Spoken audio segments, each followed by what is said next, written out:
Bandari hii ina viwango vya kisasa na tumeanza mchakato wa kuithibitisha kimataifa katika viwango vya kikanda na viwango vya kimataifa.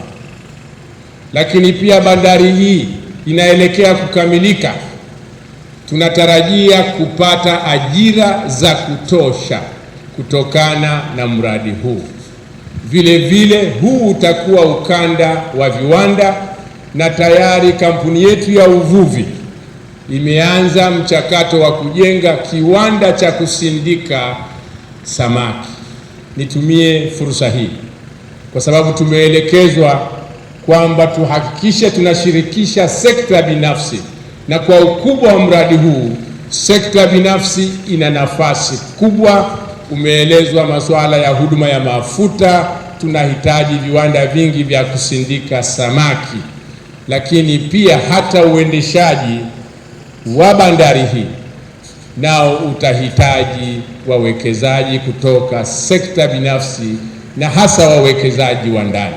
Sisi kama watu wa nishati tunafungamanisha maono haya makubwa ya serikali yetu ya kujenga bandari hii kwa kuleta umeme wa uhakika katika eneo hili na kuhakikisha upatikanaji mzuri wa mafuta ambayo yatatumika kwa ajili ya meli za wavuvi pale wanapokwenda kufanya shughuli zao. Na mpaka sasa, Mheshimiwa Waziri, nimekuwa hapa kwa takriban siku 2 kwa maelekezo yako, na tumeshaleta transformer nyingine mpya na tunaendelea kuboresha ujenzi wa gridi imara ili kuimarisha mfumo mzima wa upatikanaji wa nishati ya umeme katika ukanda huu. Mheshimiwa Waziri Mkuu, tunakuhakikishia uvuvi ni uchumi na uchumi ni maendeleo ya Tanzania.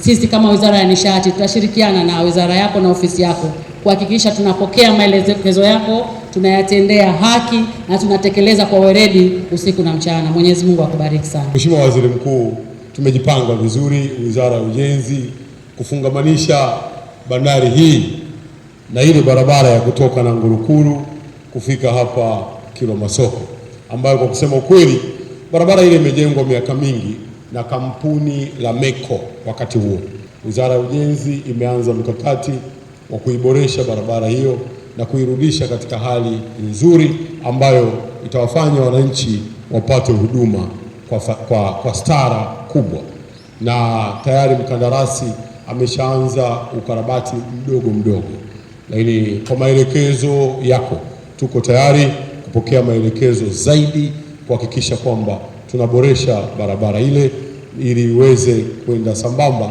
na uzuri na ukubwa wa mradi huu wa bandari ya uvuvi ya Kilwa.